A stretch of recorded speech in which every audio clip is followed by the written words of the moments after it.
பூஞ்சோலை மாணவர்கள் அனைவருக்கும் வணக்கம். இன்னைக்கு நம்ம அறிவாயுதம் டெஸ்ட்ல 15th டெஸ்ட் பார்க்க போறோம். சரியாப்பா? 15 பொது அறிவு. Okay, right.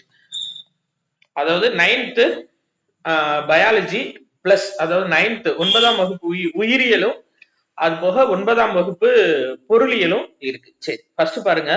உணர்ச்சி, தன் விழிப்புணர்வு, ஆளுமை, அறிவாற்றல், தனித்தன்மை மற்றும் மனிதர்களுக்குடனான தொடர்பு போன்ற பண்புகளை கொண்ட ஒரே முதுகு நான் அற்ற உயிரி எது அப்படின்னு சொல்லி கேட்டிருக்காங்க. ஆப்ஷன் ஏ ஆக்டோபஸ் அப்படின்றதுதான் கரெக்டான ஆன்சர். சரியா? ஏன் அப்படின்னா ஆக்டோபஸ் வந்து பூமியில மனிதர்கள் எப்படி ஆதிக்கம் செலுத்துறாங்களோ அதே மாதிரி அதாவது மனிதர்களுக்கு அடுத்து அதிகமா ஆதிக்கம் செலுத்தக்கூடிய ஒரு உயிரினம் பூமியில எது அப்படின்னு சொல்லி பாத்தீங்கன்னா அது ஆக்டோபஸ் தான். இது ரொம்ப முக்கியமான ஒரு இன்ஃபர்மேஷனா நீங்க பாத்துக்கோங்க. அடுத்து மண்புழு அப்படின்றது நம்மளுக்கு வலைத்தசை புழுக்களுக்கான எடுத்துக்காட்டு. சரியா? வலைத்தசை புழுக்களுக்கான எடுத்துக்காட்டு மண்புழு. ஜெல்லி மீன் அப்படின்றது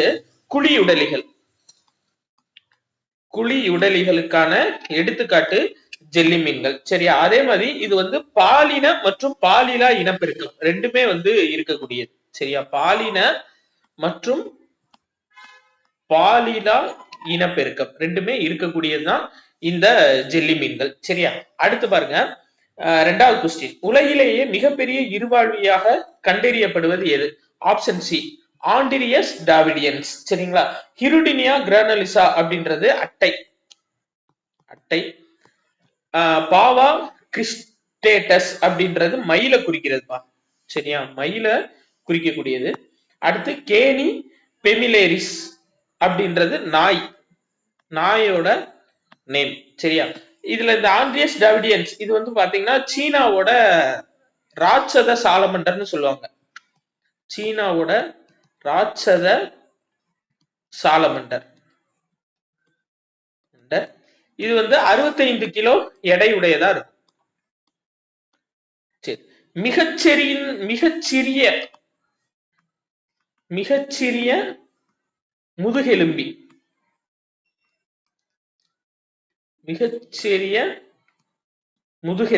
எது அப்படின்னு சொல்லி கேட்டீங்கன்னா பிக்மன் கோபி அப்படின்ற மீன். பிக்மன் கோபி. இதுவும் பாக்ஸ் கொஸ்டின் பா. சரியா? ஞாபகம் வச்சுக்கோங்க. ரைட். அடுத்து ஆப்பிளில் பேரன்கைமா எதை அதிகமாக சேமிக்கிறது? ஆப்ஷன் டி சர்க்கரை தான் அதிகமா சேமிக்கும். சரியாப்பா? ரைட். ஓகே. இதுல வந்து பாத்தீங்க அப்படின்னா இந்த ஸ்டார்ச் இருக்குல்ல, இந்த ஸ்டார்ச் வந்து உருளைக்கிழங்கு, அதாவது உருளைக்கிழங்குல வெற்றிடத்துல இந்த பேரன் கைமா இருக்கும். அந்த பேரன் கைமா சேமிக்கக்கூடியது எது அப்படின்னா ஸ்டார்ச். சரியா? இத பேசிக்கா நீங்க ஞாபகம் வச்சுக்கோங்க. இது ரெண்டு தான் இதுல முக்கியமானது. அடுத்து நாலாவது, தாவரங்களின் நீள்போக்கு வளர்ச்சியை ஏற்படுத்துவது எது? ஆப்ஷன் ஏ நுனியாக்கு திசு. இடையாக்கு திசு எங்க இருக்கும் அப்படின்னா இலையின் அடிப்பகுதியில இருக்கும். இலையின் அடிப்பகுதியில இருக்கக்கூடியது இடையாக்கு திசு. பக்க அக்கு திசு இருக்கு பாத்தீங்களாப்பா? பக்க அக்கு திசு வந்து பக்க அக்கு திசு தண்டு மற்றும் வேர் பகுதியில இருக்கக்கூடியது பக்க அக்கு திசு. சரியா? அடுத்து அஞ்சாவது பாருங்க, தாவர உறுப்புகளுக்கு வலிமை அளிப்பது எது? ஆப்ஷன் டி கோலன் கைமா. பேரன் கைமா அப்படின்றது இதுல முக்கியமா நம்ம எக்ஸாம் பாயிண்ட் ஆஃப் வியூல பார்க்க வேண்டியது காற்றிடை பைகள் இதுலதான் அமைஞ்சிருக்கும். காற்றிடை பைகள் எதுல அமைஞ்சிருக்கும் அப்படின்னா பேரன் கைமாலதான் காற்றிடை பைகள் அமைஞ்சிருக்கும். சோ இதுல அதனால இந்த காற்றிடை பைகளை ஏரன் கைமான்னு சொல்லுவாங்க. ஏரன் கைமா அப்படின்னு சொல்லுவாங்க. சரியா? அடுத்து குளோரன் கைமா அப்படின்றது என்னன்னா இந்த பேரன் கைமா மேல ஒளி பட்டுச்சு அப்படின்னா அது வந்து குளோரன் கைமா. சரியா? இதுதான் வந்து பசுங்கணிகம் இருக்கும். சரிங்களா? தாவரங்கள் உணவை சேகரிக்கிறதுக்கு தயார் பண்றதுக்கு. சரியா? அடுத்து ஸ்கிலீரன் கைமா வந்து நார்கள்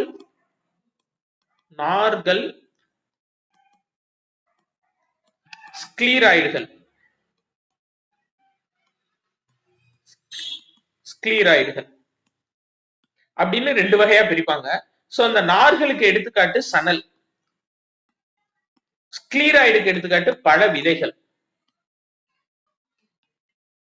சரியாப்பா, இது ஞாபகம் வச்சுக்கோங்க. அடுத்து 6வது கொஸ்டின் பாருங்க. சைலம் சார்ந்த தவறான இணையை கண்டறிக. ஆப்ஷன் சி தான் தவறு. ஏன்னா சல்லடை குழாய்கள் மூலம் கடத்தப்படுகின்றன சொல்லியிருக்காங்களப்பா. அது சல்லடை குழாய் கிடையாது, ட்ரக்கீடுகள் மூலியமாக கடத்தப்படுகின்றன. ட்ரக்கீடுகள் மூலமாக உணவுப் பொருட்கள் கடத்தப்படுகின்றன. இல்லாட்டி அதை சைல குழாய்கள்னு சொல்லுவாங்க. சைல குழாய்கள். ஏன்னா சல்லடை குழாய்ன்றது புளோயம் கடத்தக்கூடியது உணவை.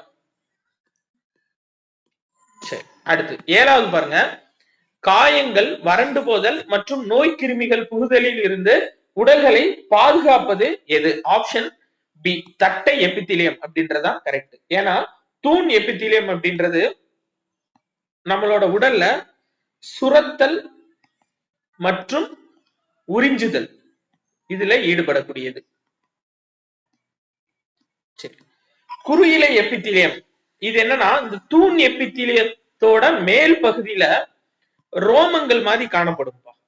சரியா, ரோமங்கள் மாதிரி காணப்படுவதுதான் என்ன அப்படின்னா இந்த குறுயிலை எபித்திலியம். சரியா, சுரக்கும் எபித்திலியம். சுரக்கும் எபித்திலியம் என்னன்னா இரைப்பை சுரப்பிகள்ல இருப்பது. இரைப்பை சுரப்பிகள். அதே மாதிரி குடல் மீது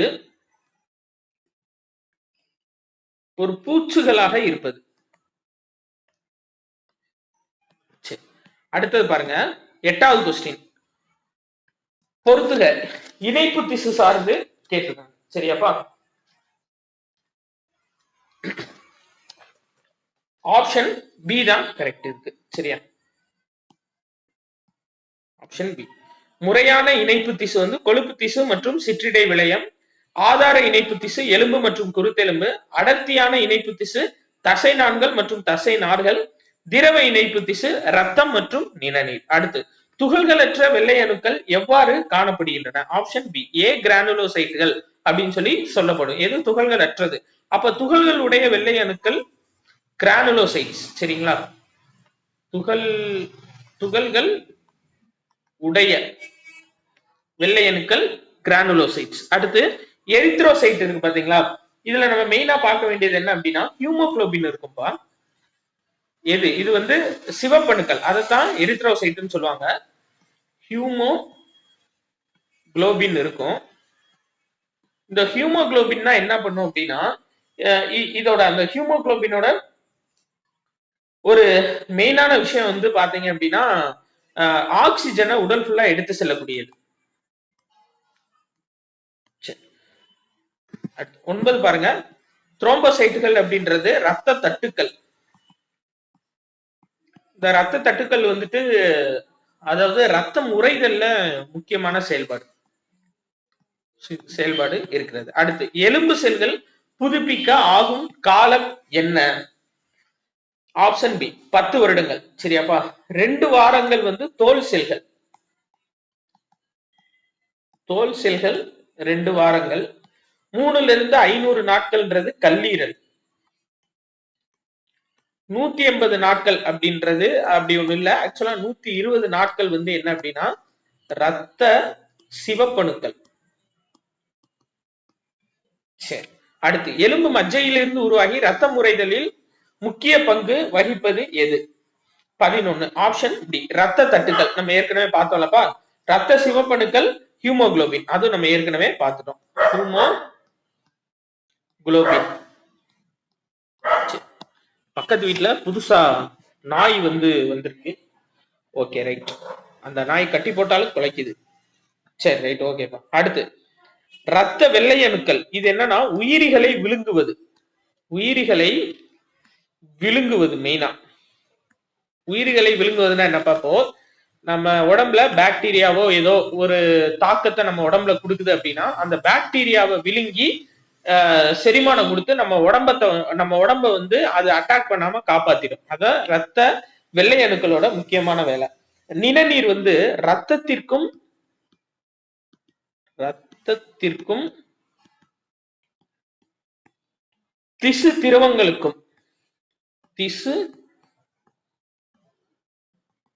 திரவங்களுக்கும் ஒரு இணைப்பு பாலமா இருக்கக்கூடியது. அடுத்து 12வது பாருங்க, கீழ்காண்பவைகளில் தாவரத்தின் எந்த பகுதி வேதிச்சார் அசைவிற்கு எடுத்துக்காட்டு? ஆப்ஷன் டி, மகரந்த குழாயின் வளர்ச்சி. சரியா?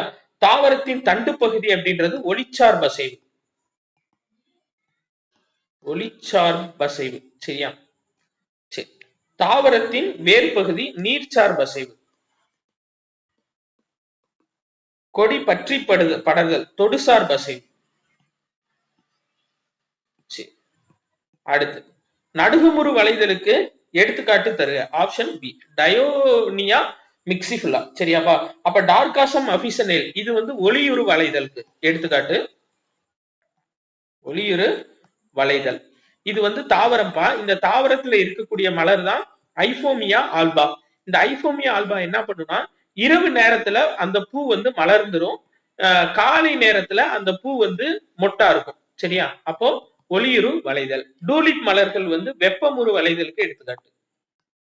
வெப்பமுறு வளைதல்னாலும் ஒளியுறு வளைதல்னாலும் ஒண்ணுதான். சரியா? ரெண்டுக்குமே எடுத்துக்காட்டு எது அப்படின்னா டூலிப் மலர்கள். அடுத்து 14வது கொஸ்டின் பாருங்க, இலைத்துளைகள் மூலம் எத்தனை சதவீதம் நீராவி போக்கு நடைபெறுகிறது? ஆப்ஷன் டி, 90ல இருந்து 95%.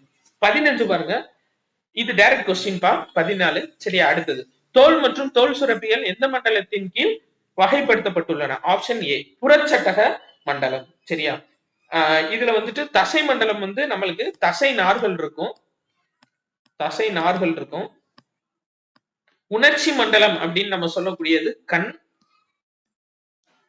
காது, மூக்கு, இதெல்லாம் உணர்ச்சி மண்டலம். செரிமான மண்டலம் அப்படின்றது செரிமான பை. சரியாப்பா? சுரப்பிகள் இருக்கக்கூடியது. சரி, ரைட். அடுத்து பாருங்க, கோரை பற்களின் எண்ணிக்கை என்ன அப்படின்னு சொல்லி கேட்டிருக்காங்க. Option A 4. 8 அப்படின்றது வெட்டு பற்கள். 8 வெட்டு. சரியா? 12 அப்படின்றது மேல் கடவாய். அதாவது சாரிப்பா, மேல் கடவாய் இல்ல, பின் கடவாய். அதே மாதிரி முன்கடவாய்க்கு 8 பற்கள் தான். அடுத்து பாருங்க 17. ரெனின் பயன்பாடு என்ன? ஆப்ஷன் பி, சிறுநீரக வடிநீர்மத்திலிருந்து நீர் மற்றும் சோடியத்தை உறிஞ்சுவது. சரியா? அப்ப புரதம் செரிமானமாவதை அதிகரிப்பது என்னன்னா ரென்னின். அது ரெண்டுக்கும் வித்தியாசம் இருக்கு. பாக்ஸ். சரியா? அடுத்து 18 பாருங்க, உமிழ்நீரில் பாக்டீரியாவை எதிர்க்கும் நொதி எது? Option B, lysozyme. சரியாப்பா? டயலின் அப்படின்றது அமைலேஸ் சொல்லுவாங்க. அமைலேஸ் அப்படின்னு சொல்லுவாங்க. இது என்ன பண்ணுனா, ஸ்டார்ச் இருக்கு பாத்தீங்களா, அத கேலக்டோஸா மாத்தும். எதுனா டயலின். சரி, இது ரெண்டும் வந்து பாத்தீங்க அப்படின்னா ரத்தம் உறைதல்ல முக்கிய பங்கு வகிக்கிறது. ரத்தம் உறைதல். சரி, உடலில் காணப்படும் மிகப்பெரிய செரிமான சுரப்பி. ஆப்ஷன் ஏ, கல்லீரல். பாக்ஸ் கொஸ்டின் படிச்சு வச்சுக்கோங்க. நம்மளுக்கு பிசின்னு எடுத்துக்கிட்டாவே கண்டிப்பா கல்லீரல் ஒண்ணு, மண்ணீரல் ஒண்ணு, இந்த 2 கொஸ்டின் உறுதியா கேட்டுருவாங்கப்பா. அதனால தயவு செஞ்சு படிச்சு வச்சுக்கோங்க. சரியா? உடலில் காணப்படும் மிகப்பெரிய செரிமான சுரப்பி எது அப்படின்னா கல்லீரல். அடுத்து, முதல் நுரையீரல் மாற்ற அறுவை சிகிச்சையை செய்த மருத்துவர் யார்? ரைட். 20 என்னன்னா ஆப்ஷன் டி, ஜோசப் முர்ரே. சரியாப்பா? ரைட், ஜோசப் முர்ரே தான் இத செஞ்சிருப்பாரு. இதுல வந்து இந்த வில்லியம் பியூட்மண்ட் இவர் யாரு அப்படின்னா இரைப்பை உடற்செயலியலின்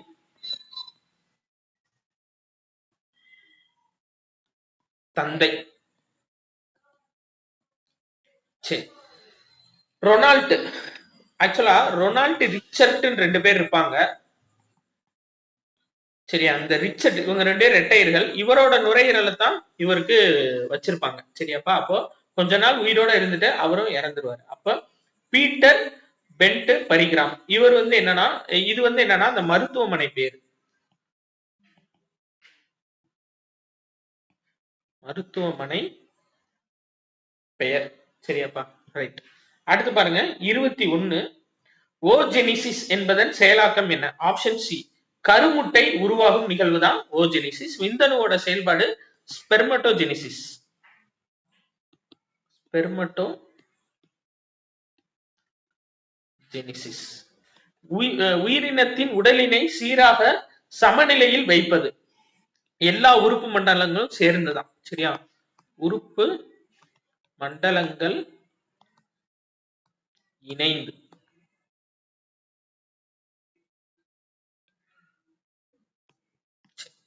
22வது கொஸ்டின் பாருங்க. பொறுத்துக கொடுத்திருக்காங்கப்பா. இதுக்கு ஆன்சர் வந்து ஆப்ஷன் சி. ஒற்றை சர்க்கரை அப்படின்றது குளுக்கோஸ், கூட்டு சர்க்கரை செல்லுலோஸ், இரட்டை சர்க்கரை சுக்ரோஸ். அடுத்து சூரிய ஒளிக்கதிர்கள் மனிதன் தோலின் மேல் விழும்போது டைஹைட்ரோ கொலஸ்ட்ரால் என்னும் நொதி எவ்வாறு உருவாகிறதுனா வைட்டமின் டி. இது டைரக்ட் கொஸ்டின், பாக்ஸ்ல இருக்கு. சரியாப்பா, ஞாபகம் வச்சுக்கோங்க. அடுத்து கீழ்காண்பவைகளில் நீரில் கரையும் வைட்டமின் எது? Option B. ஏன்னா ஏ டி இ கே கொழுப்பு அடக்குன்னு ஞாபகம் வச்சுக்கணும். அப்ப கொழுப்புல கரைகிறது ஏடிஇகே, பி சி இது ரெண்டும் நீரில் கரையக்கூடிய வைட்டமின்கள். அடுத்து 25 பாருங்க. கால்சிஃபெரால் என்று அழைக்கக்கூடிய வைட்டமின் எது? ஆப்ஷன் பி, வைட்டமின் டி தான் கால்சிஃபெரால் அழைக்கக்கூடியது. வைட்டமின் சி வந்து அஸ்கார்பிக் அமிலம். அஸ்கார்பிக் அமிலம். Vitamin E tocopherol. Tocopherol. Vitamin K quinine. சரி, 26வது கொஸ்டின் பாருங்க.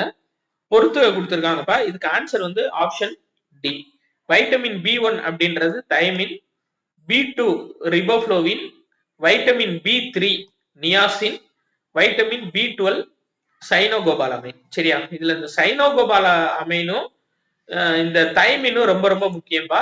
ஏன்னா 1ஆம் நம்பரும் கடைசி நம்பரும் அடிக்கடி கேட்கிறாங்க. சரியா, இது வந்து பெரி நோயை ஏற்படுத்துறது, பெரி நோயை ஏற்படுத்துறது. இந்த வைட்டமின் பி12 இருக்கு பாத்தீங்களா, இது வந்து ரத்த சோகை. சரி, அடுத்து 27 பாருங்க. எந்த தாதுவின் குறைபாடு தசைப்பிடிப்பு, நரம்பு தூண்டல்களை கடத்த இயலாமை ஆகியவற்றுக்கு துணையாக அமைகிறது? Option A sodium. சரியாப்பா, சோடியம். இதுல பாருங்க, தசை பிடிப்பு அப்படின்னா சோடியம் வரும், தசை சோர்வுனா பொட்டாசியம். புக்ல கொஞ்சம் கவனமா படிக்கணும். சரியா, சரி. கால்சியம் குறைபாடு எலும்பு வளர்ச்சி குன்றுதல், வளர்ச்சி குன்றுதல். இரும்பு ஏற்படுத்தக்கூடியது ரத்த சோகை.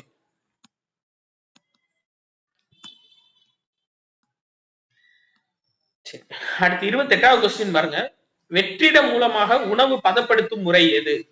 ஆப்ஷன் சி பால் பொடிப்பா. சரியா, பால் பொடிதான் வெற்றிடம் மூலியமாக உணவை பதப்படுத்தும் முறை. சரி, அப்ப தானியங்கள் மற்றும் மீன்கள் இது வந்து எப்படி பதப்படுத்துவாங்கன்னா சூரிய ஒளி மூலியமா. சூரிய ஒளி மெயினா நம்ம கருவாடு வந்து அது பதப்படுத்துறதுக்கான ஒரு செயல்பாடு தான். சரியா, திராட்சை, உலர்கனிகள் இதெல்லாம் சூடான காற்று, சூடான காற்றை வந்து பாய்ச்சி இதை வந்து உலர வைக்கிறாங்க. அடுத்து பாருங்க, உருளைக்கிழங்கு சீவல்கள் இது சூடான காற்று தான்ப்பா. சரியா, இன்னொன்னு இருக்கும் புகையிடுதல். இதுவும் எதுக்கு வரும்னா இறைச்சி மற்றும் மீன், இறைச்சி மீன். தானியங்களுக்கும் மீனுக்கும் சூரிய ஒளி, இறைச்சிக்கும் மீனுக்கும் புகையிடுதல். சரியா, ரைட், ஓகே. அடுத்து 29 பாருங்க. பாலில் சேர்க்கப்படும் கலப்பட பொருள் இது? Hydrogen peroxide. Direct question, box. சரியாப்பா, அடுத்து உணவு கலப்பட தடுப்பு சட்டம் எந்த ஆண்டுனா 1954. இதே அத்தியாவசிய பொருட்கள் சட்டம் அப்படின்னா அது 1955. இது 2015 ஏப்ரல் 7 அப்படின்னு எடுத்துக்கிட்டீங்கன்னா உலக சுகாதார தினம் கொண்டாடுவாங்க. ஆக்சுவலா ஏப்ரல் 7ன்றது உலக சுகாதார தினம். இந்த 2015 கொண்டாடப்பட்ட அந்த உலக சுகாதார தினத்துல பண்ணை முதல் உண்ணும் உணவு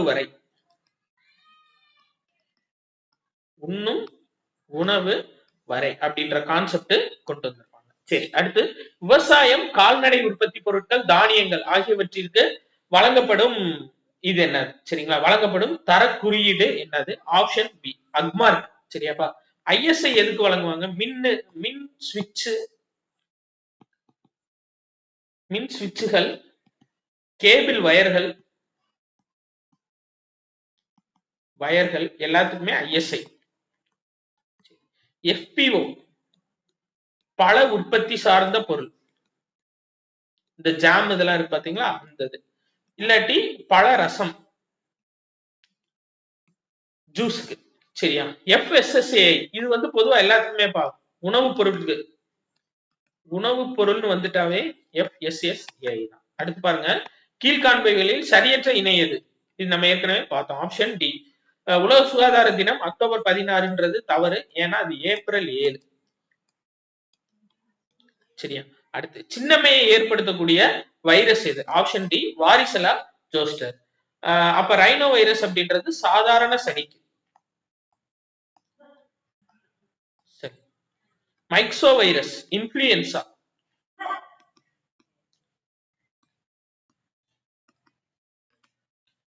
ரூபெல்லா வைரஸ் தட்டம்மை.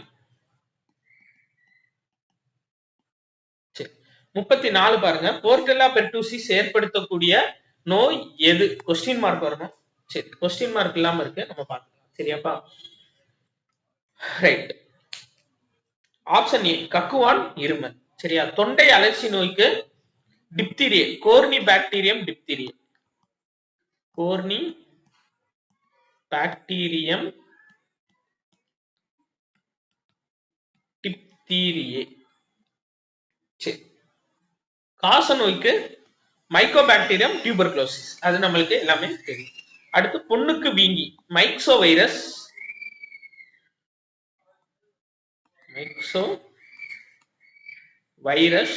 பரோட்டிட்டிஸ். அடுத்து சால்க் என்னும் மருந்து எந்த நோய்க்கு தரப்படுகிறது அப்படின்னு சொல்லி கேட்டிருக்காங்க. ஆப்ஷன் ஏ போலியோ மைலிட்டிஸ் அப்படின்ற நோய்க்கு தரக்கூடியது. சரியா. ஹெப்பாட்டிட்டிஸ் ஏ அப்படின்றது குளோரின் ஏற்றப்பட்ட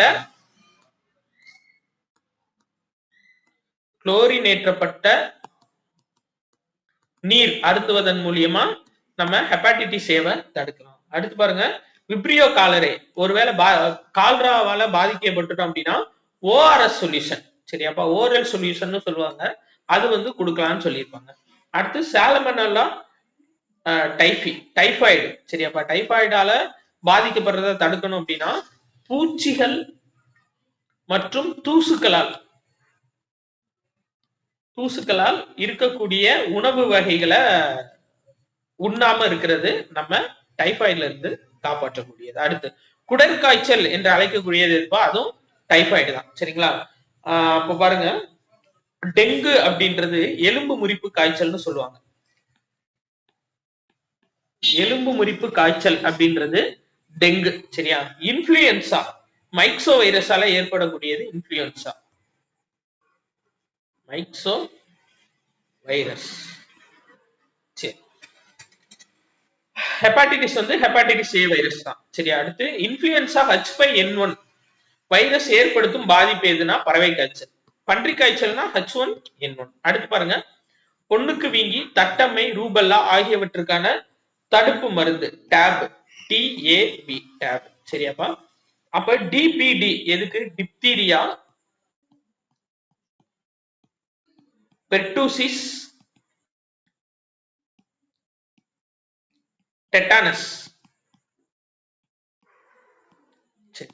MMR எதுக்கு அப்படின்னா மீசல்ஸ், தட்டம்மை, ரூபல்லா.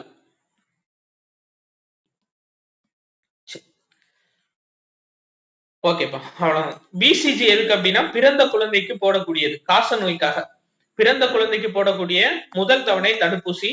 போன வருஷம் பிசி கொஸ்டின்ல கேட்ட ஓல்டு கொஸ்டின். சரியாப்பா? எதுக்காக இது போடுவாங்க? காச நோய்க்கு. காச நோய். அடுத்தது பாருங்க, காய்கறி வளர்ப்பு பற்றிய படிப்பின் பெயர் என்ன? விட்டிகல்ச்சர். ஹோமாலஜி அப்படின்னா பழங்களை பத்தி படிக்கிறது.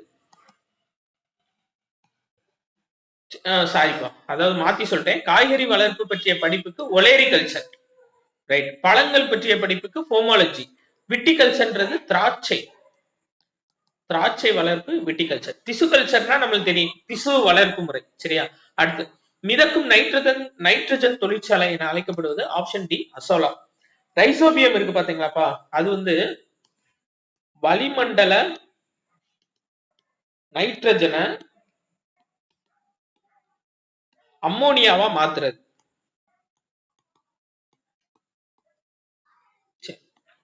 அசோஸ்பைரிலம் இது வந்து நோய் தடுப்பு தாவரம். சரியா? நோய் தடுப்பு உரமா பயன்படுத்தக்கூடியது. பூஞ்சை வேர்கள் வந்து பாஸ்பரஸ் தயாரிக்க பயன்படக்கூடியது. அதே மாதிரி பாஸ்பரஸ் தயாரிக்கல, அதாவது பாஸ்பரஸ் சத்துக்களை செடிகளுக்கு கொடுக்கக்கூடியது எது அப்படின்னா பூஞ்சை வேர்கள். அடுத்து பாருங்க, ஆந்த்ராக்வினின் மருந்து எதிலிருந்து தயாரிக்கப்படுகிறது அப்படின்னு சொல்லி கேட்டிருக்காங்க. 41 ஆப்ஷன் சி கற்றாழையிலிருந்து கிடைக்கப்படுது. சிங்கோனா மரத்திலிருந்து கிடைக்கப்படக்கூடியது குவினைன். நிலவேம்பு டெர்பினாய்டு மருந்து. டெர்பினாய்டு. நன்னாரிலிருந்து கிடைக்கக்கூடியது டெர்பின். சரி, அடுத்து பாருங்க, வெண்மை புரட்சியின் தந்தை என அழைக்கப்படுபவர் வர்கீஸ் குரியன். எம் எஸ் சுவாமிநாதன் பசுமை புரட்சியின் தந்தை. வி கிருஷ்ணமூர்த்தி பொதுத்துறை நிறுவனங்களின் தந்தை. வி கிருஷ்ண மேனன் இவர் வந்து அணிசேரா அப்படின்ற சொல்ல சொன்னவர். 43 பாருங்க, ஆப்ஷன் ஏ தான்ப்பா கரெக்ட். இது என்னன்னா தேனீக்களின் வகைகள். ஏபிஎஸ் டார்கோட்டா அப்படின்றது பாறை மற்றும் காட்டு தேனி. ஏபிஎஸ் புளோரிடா குட்டி தேனி. ஏபிஎஸ் இண்டிகா இந்திய தேனி. ஏபிஎஸ் ஆடம்சோனி ஆப்பிரிக்க தேனி. சரியா? இதுல வந்துட்டு ஏபிஎஸ் மெல்லிபெரான்னு ஒண்ணு இருக்கும், சேத்தாப்புல எழுதி வச்சுக்கோங்க. ஏபிஎஸ் மெல்லிபெரா இது என்ன தேனி அப்படின்னா இத்தாலி தேனி, இத்தாலி வகை தேனி. அடுத்து 44 உலகில் உயிரியல் பல்வகை தன்மை கொண்ட 34 இடங்களில் 4 இடங்கள் இந்தியாவில் உள்ளன. அவற்றுள் எது தவறானது அப்படின்னா ஆப்ஷன் பி பாக் நீர் சந்தி தான் தவறு. ஏன்னா மேற்கு தொடர்ச்சி மலை வரும். மேற்கு தொடர்ச்சி மலை. ரைட். இப்ப அடுத்து பாருங்க, பின்வரும் தொகுதிகளில் கடல்வாழ். இப்ப 44 கொஸ்டின் வந்து நம்ம கைப்பட பாக்ஸ்ல இருந்து முக்கியமா எடுத்ததுப்பா. இந்த 45ல இருந்து ஆரம்பிக்கக்கூடிய கொஸ்டின், அதாவது பயாலஜியை பொறுத்தவரை புக் பேக். சரியா? இது வந்து ஃபுல் அண்ட் ஃபுல் நீங்க ஒண்ணு கூட மிஸ்டேக் விட்டுருக்க கூடாது. இப்ப நான் ஆன்சர் சொல்றேன், அதை நோட் பண்ணிக்கோங்க. சரியா? பின்வரும் தொகுதிகளில் கடல்வாழ் உயிரினங்களை மட்டும் கண்டறிக. Option D முத்தோலிகள். 4 அறைகளையுடைய இதயம் கொண்ட விலங்கு எது அப்படின்னா ஆப்ஷன் சி முதலை. குழல் போன்ற உணவு குழலை கொண்டது. Option D Ascaris. கீழ்கண்ட எது ஒரு கூட்டு திசுவாகும்? சைலம். அடுத்தது, ஏரன் கைமா எதில் காணப்படுகிறது? நீர்வாழ் தாவரம். மிருதுவான தசை காணப்படுவது எல்லாத்துலயுமே தான், கர்ப்பப்பை, தமனி, சிரை மூணுலயுமே. ஏறும் கொடிகளுக்கு எடுத்துக்காட்டு எது? தொடுசார் பசை. சரியா? அடுத்து இந்த 52 இதை நீங்க வாட்சி பாத்தீங்கன்னா உங்களுக்கு தெரியும்பா. அதாவது ஒரு இருட்டறையில வைக்கணும், அதுக்கப்புறம் வந்து ஒரு மெழுகுவத்திய அந்த செடி பக்கத்துல வச்சோம் அப்படின்னா அந்த மெழுகுவத்தி எந்த வழியில எந்த பக்கம் இருக்கோ அந்த பக்கம் தான் அந்த நாற்று வந்து வளையும். அப்ப இது என்ன சார்பு அசைவுனா ஒளி சார்பு அசைவு. அடுத்தது பொறுத்துக 53 பா. இதுக்கு ஆப்ஷன் சி. சரியா? அதாவது வேர் கீழ் நோக்கி வளர்வது நேர் குவிச்சார்பு அசைவு. தண்டு ஒளியை நோக்கி வளர்வது நேர் ஒளிச்சார்பு அசைவு. தண்டு மேல் நோக்கி வளர்வது எதிர் ஒளிச்சார்பு அசைவு. வேர் சூரிய ஒளிக்கு கீழ் நோக்கி வளர்வது எதிர் புவிச்சார்பு அசைவு. அடுத்து 54வது கொஸ்டின் பாருங்க, மனிதனின் இரைப்பையில் பெரும்பாலும் செரிப்பவை எவை? ஆப்ஷன் பி புரதங்கள். அடுத்து சிட்ரஸ் வகை பழங்களை உணவில் சேர்த்துக் கொள்வதன் மூலம் ஸ்கர்வி நோயை குணப்படுத்த முடியும் என்று கூறியவர் யார்? 55க்கு ஆப்ஷன் ஏ ஜேம்ஸ் லிண்ட். அடுத்து உணவு கெட்டு போவதற்கு காரணமாக உள்காரணியாக செயல்படுவது உணவின் ஈரத்தன்மை. ரொம்ப முக்கியமானது, டிஎன்பிஎஸ்ல ஏற்கனவே ஒரு தடவை கேட்டிருக்காங்க. சரியாப்பா, உணவு கெட்டு போவதற்கு உள்காரணியா செயல்படுறது எது அப்படின்னா உணவின் ஈரத்தன்மை. அப்ப ஈரத்தன்மையை எடுத்துட்டோம் அப்படின்னா ஆட்டோமேட்டிக்கா கெட்டு போறத தடுத்துடலாம். சரியா? அடுத்து மூக்கின் வழியாக உடலினை அடையும் நுண்ணுயிர்கள் பெரும்பாலும் எதை தாக்குகின்றன? நுரையீரல். அடுத்து 58 மஞ்சள் காமாலையால் பாதிக்கப்படும் உறுப்பு கல்லீரல். Old question, book back. சரியா? அடுத்து தேசிய உற்பத்தியின் உண்மையான அளவாக கருதப்படுவது. அடுத்து வந்து நம்ம கொஸ்டின் எடுத்ததுதான். சரியா? ஒரு தேசிய உற்பத்தியோட உண்மையான அளவா கருதப்படுறது எது அப்படின்னு சொல்லி கேட்டிருக்காங்க. ஆப்ஷன் டி நிகர உள்நாட்டு உற்பத்தி. சரியாப்பா?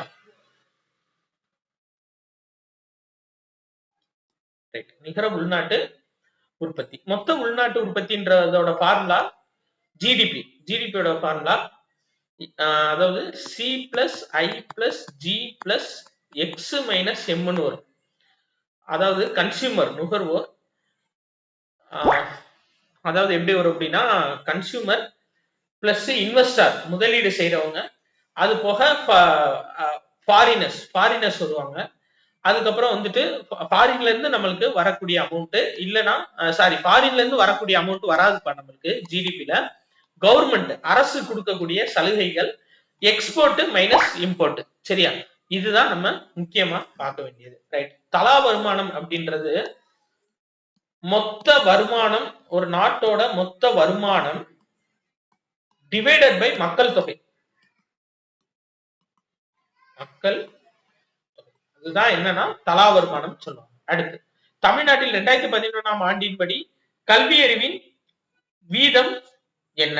சரியா? ஆப்ஷன் சி 80.09 தமிழ்நாட்டுக்கு. இந்தியாவுக்குன்னு எடுத்துக்கிட்டீங்கன்னா 74.04. சரியா? 44.3 அப்படின்றது உயர்கல்வி சேர்க்கையில தமிழ்நாடு. உயர்கல்வி சேர்க்கையில தமிழ்நாடு. இதே உயர்கல்வி சேர்க்கையில இந்தியான்னு எடுத்துக்கிட்டோம்னா 24.5. சரி. இந்திய அரசியலமைப்பின் எந்த பிரிவுகள் ஆறுகள், காடுகள், ஏரிகள் இது எல்லாத்தையும் பாதுகாக்கணும்னு சொல்றது? 51AG. சரியாப்பா? 51AH என்னன்னா அறிவியல் மற்றும் பகுத்தறிவு. பகுத்தறிவு சார்ந்து சொல்லக்கூடியது. சரியா? ரைட். 51AD அதாவது நாட்டோட பாதுகாப்புக்கு தேவைப்பட்டா நம்ம நாட்டுக்காக பணியாற்ற செல்ல வேண்டும் அப்படின்னு சொல்றது 41AD. அடுத்து 41AC எதை சொல்லுதுன்னா நம்ம நாட்டோட இறையாண்மை, ஒற்றுமை இது எல்லாத்தையும் பாதுகாக்கணும் அப்படின்னு சொல்லி சொல்றது. அடுத்து பாருங்க 62 பல்லுயிர்மை பாதுகாப்பு சட்டம் 2002. இதுதான்ப்பா தவறா கொடுத்துருக்கு. 2012 கொடுத்திருக்காங்க. 2002 தான் கரெக்டான ஆன்சர். சரியா? ஆப்ஷன் பி தான் தவறு. அடுத்து வேலைவாய்ப்பு சிக்கலை தீர்ப்பதற்காக முதலில் வேலைவாய்ப்பு அலுவலகத்தை உருவாக்கியவர் யார்? ஃபெரோஷா துக்ளக். சரியா? முகமது பின் துக்ளக் என்ன பண்ணிருப்பாரு? அடையாள நாணயம் வெளியிட்டிருப்பாரு. அடுத்து இல்துமிஷ் 40 இன்மார் குழுவை கொண்டு வந்திருப்பாரு.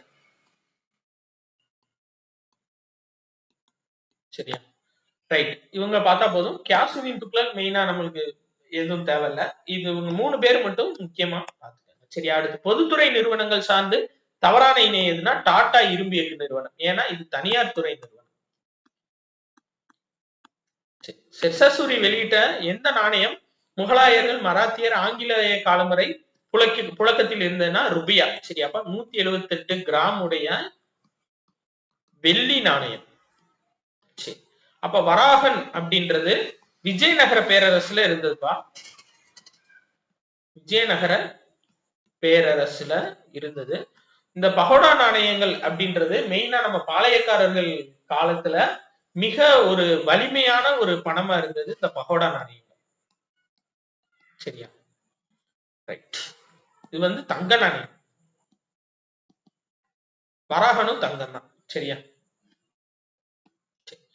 இந்திய ரிசர்வ் வங்கி அதிகபட்சம் எத்தனை ரூபாய் வரை மதிப்புடைய நோட்டுகளை அச்சிடலாம்னா 10,000 ரூபாய் வரை மதிப்புடைய நோட்டுகளை அச்சிடலாம். ஆனா இன்ன வரை அதிகபட்சம் 2,000 ரூபாய் வரையும் அச்சிட்டு இருக்காங்க. ஆனா இப்போ இருக்கிறது 500 தான் இருக்கு, 500 தான் இருக்கு அதிகபட்சமா. சரியா?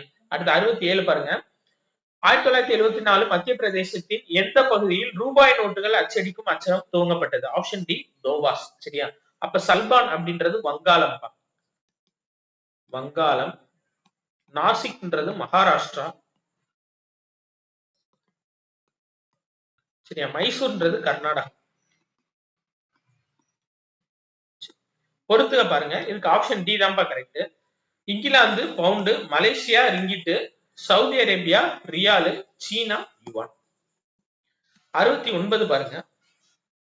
மனிதவள குறியீடு கணக்கில் பின்வரும் எந்த பரிணாமத்தை எடுத்துக்கொள்ளவில்லை? பாலினம். சரியாப்பா? மிச்ச உடல் நலம், கல்வி, வருமானம், இது மூணுமே ஹியூமன் டெவலப்மெண்ட் டெக்ஸ்ட்ல இருக்கும். சரியா?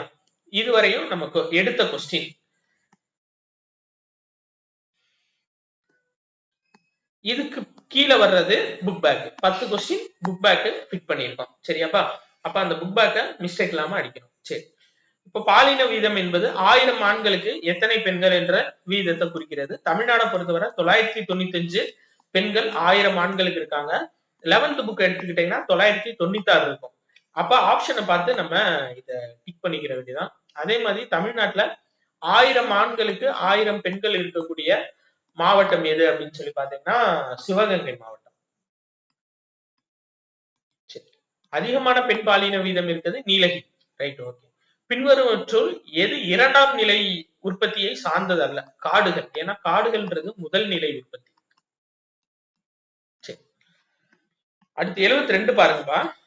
பயிர் செய்யும் பரப்பளவில் பாசன வசதி பெற்ற நிலத்தின் பரப்பளவு எவ்வளவு?